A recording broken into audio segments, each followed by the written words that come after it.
Time. సభా సరస్వతికి నమస్కారం.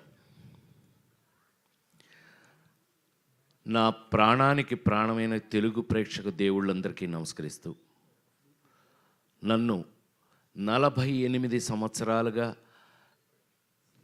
సినిమా ఇండస్ట్రీలోనే ఉండడానికి కారణమైనటువంటి నా ప్రెస్ సోదరులందరికీ హాయ్ హాయ్ చెప్తూ, ఎందుకంటే అంత బ్యాచ్ మారిపోయింది, యంగ్స్టర్స్ వచ్చేసారు ఎక్కువ. ఇట్టండి ముసలోడు ఎవడు తప్ప 30 ఏళ్ళ నుంచి కలిసే ఉన్నాం లేరా మనం. ఇవాళ యాక్చువల్గా భలే అవకాశం దొరికింది. నా స్వామి రంగ ఇంతకాలానికి మా స్వామి దొరికాడు. ఈయన స్వామి స్వామి అని పిలిచేవాళ్ళం. ఫ్లాష్ బ్యాక్లు ఏం గుర్తులేవా? సినిమా ఇండస్ట్రీలో అనేక మంది హీరోలు అవ్వడానికి అద్భుతమైన, కేవలం మ్యూజిక్తో పెద్ద పెద్ద హీరో రజనీకాంత్, కమల్ హాసన్, రాజేంద్ర ప్రసాద్ ఎవడెవడు అందరినీ హీరోలను చేసి పారేసింది ఆయన. జస్ట్ మ్యూజిక్తో. గుర్తులేదా? నా ఫస్ట్ హీరోయిన్ సినిమా ఆడకపోయినా ఈనాటికి మర్చిపోలేని గోపెమ్మ చేతిలో గోరుముద్ద, రాధమ్మ చేతిలో వెన్న ముద్ద, రామోజీ ఫిల్మ్ సిటీ వారు తయారు చేసిన దాంట్లో నేను హీరోగా యాక్ట్ చేశాను. కానీ ఆ పాటలు అజరామరం. సరే, ఆయన కోపం వచ్చింది. ఏంట్రా నేను ఇంత కష్టపడి చేస్తే ఈ సినిమా సరిగ్గా ఆడలేదంటారా? నెక్స్ట్ ఏం సినిమా చేశాను చెప్పండి, దమ్ముంటే చెప్పండి. Thank you very much. ఇంకెవరు లేడీ ఏంటారు అనుకున్నా, అంత కుర్రలేనేమో అనుకున్నా. Lady styler. నా జన్మలో ఈ రోజున వారి ముందు చెప్తున్నాను, నేను నాకు అవకాశం దొరికింది అందుకని చెప్తున్నా. ఈ అవకాశం ఆయనతో రాదు మాకెప్పుడు. కానీ వాళ్ళు చెప్తున్నా, సార్ ప్రేమించి పెళ్ళాడు సినిమా తర్వాత ఆత్మహత్య చేసుకుందాం అనుకున్నా నేను. అంతకుముందు డబ్బింగ్లు చెప్పేవాడిని, డబ్బులు వచ్చాయి, డబ్బింగ్ డబ్బులతో మద్రాసులో ఇల్లు కట్టే. యాక్టింగు ఆ సినిమా అంతగా ఆడకపోవటం వల్ల హీరో అయ్యి ఏమీ కలగపోయింది. అంటే do or die. Ladies tailor cinema కనుక ఆడకపోతే దండేసి దండం పెట్టేవాళ్ళు ఇప్పటికి. సో రాజేంద్ర ప్రసాద్ లేడు. లేడీస్ టైలర్ సినిమా ఒకే ఒక ఎక్స్పీరియన్స్ చెప్పేసి ఆపేస్తాను. Sorry, I'll take another 3-4 minutes. Lawyer Suhasini అని ఒక సినిమా యాక్ట్ చేసాం. మా వంశీ సంగతి మీ అందరికీ తెలుసు కదా. ఇప్పుడు వంశీ సంగతి ఇక్కడ ఎందుకు లేండి, షష్టి పూర్తి. వంశీ పత్తి పేసునున్న మొత్తం పోచి ఎల్లరికీ తెలియం.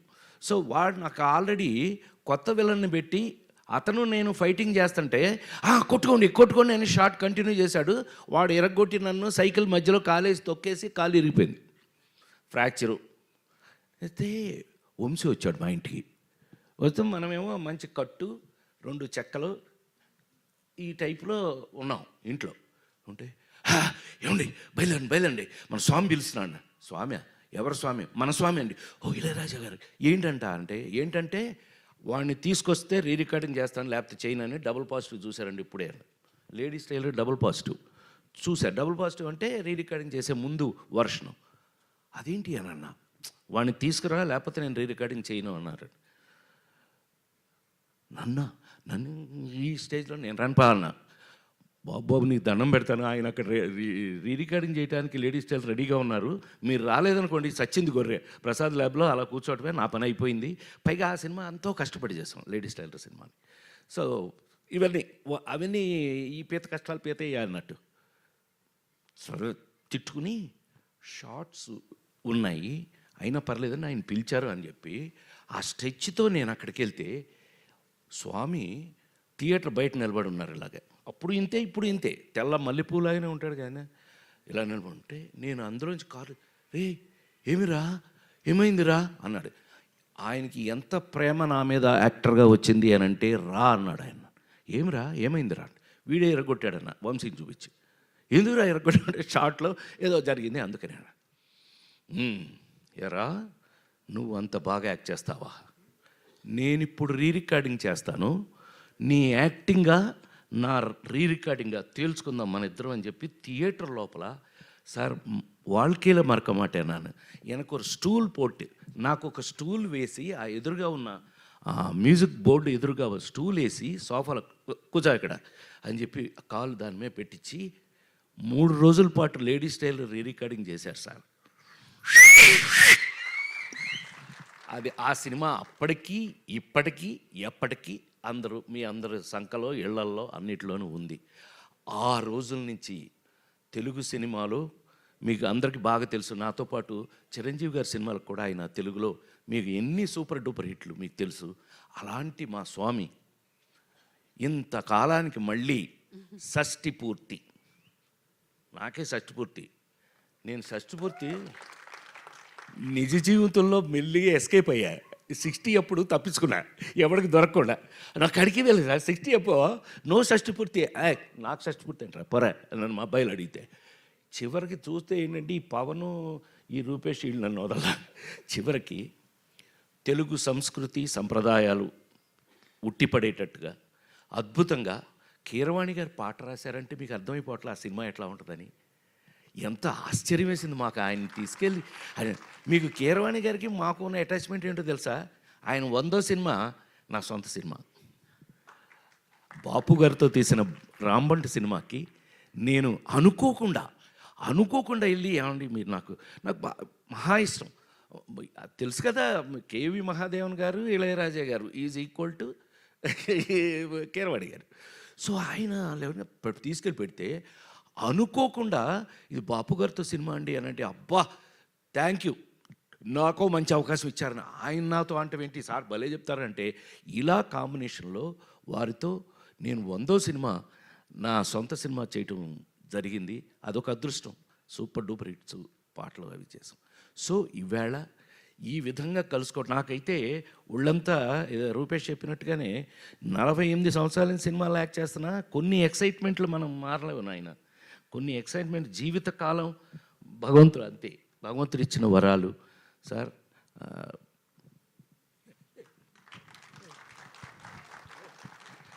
నిజంగా ఆయన ఎంత బాగా నా సినిమా అనేటప్పటికల్లా చెట్టు కింద ప్రేటర్లు మీరు ఎన్నో చూశారు, ఇంకా నేను ఇప్పుడు దాని గురించి చెప్పాల్సిన అవసరం లేదు.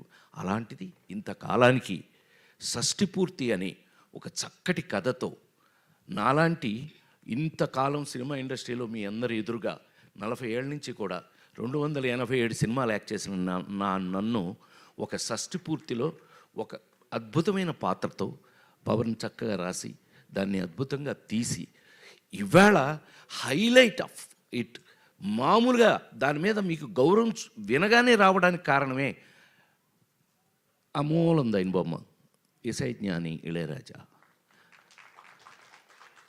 ఏమండి ఆయన పాట రాయటం నేనైతే ఆశ్చర్యపోయాను సార్. నిజంగా మీ పాట విని ఏంటి ఆయనే రాశారంటే, అరగంటలో రాశాడు మా చైతన్యకి నాకు లింక్ తెలుసు కదా, ఆ నలుగురు జన్మలో ఎవరో మర్చిపోలేని తెలుగు సినిమా. చైతన్య అదేంటి అని అంటే, అవునండి కూర్చొని రాశాడు ఆయన. అందులో ఇళయరాజా గారు అనగానే ఒళ్ళు గగురు ఆయనకి ఊపు వచ్చేసిందండి, రాశాడు. ఎంత అద్భుతం అండి. వీటన్నిటికీ మించి మాకు ఈ సినిమా చూస్తుంటేనే మీకు పెయింటింగ్ వేసినట్టుగా ఉంటుంది. పద్మశ్రీ తోట తరణి అన్నయ్య, ఈ అన్నయ్య మేమంతా బ్యాచ్లండి, మేమంతా బాగా చెప్పనులే, ఫ్లాష్ బ్యాక్ ఎందుకు చెప్తాను చెప్పను, మనం ఏవిఎంలో అట్లు అల్లరి చేసినంత చెప్తానండి. ఏవిఎం బ్యాచ్ సార్, ఇదెల్లా పెరియ బ్యాచ్. మేమంతా అన్నయ్య మంచిగా లేరా బాబు, అంతా కలిసి ఇన్ని సంవత్సరాల నుంచి పనిచేస్తూ వాళ్ళ దగ్గర నాకున్న చనువు. ఈ సినిమా చూస్తే మీకు ఒక పెయింటింగ్ లాగా ఉంటుంది. అంత కారణం అన్నయ్య, ఆయన్ని తెచ్చుకున్నాం. ఎస్ అఫ్ కోర్స్ కెమెరా లేకపోతే నువ్వు నీ వర్క్ వాల్యూ తెలియాలంటే అక్కడే కదా. సో ఇన్ని క్వాలిటీస్తో రేపు మీకు రిలీజ్ కాబోయే ఈ సినిమా ఒక తెలుగు సినిమాకు కావలసినటువంటి అన్ని వాల్యూస్ ఉన్నాయని, అందులో మనం మిస్ కాకుండా ఇలాంటి లెజెండ్స్ని మనం పెట్టుకుని మళ్ళీ మన పాత రోజులు గుర్తు చేసుకున్నట్టుగా అనిపిస్తుంది నాకు.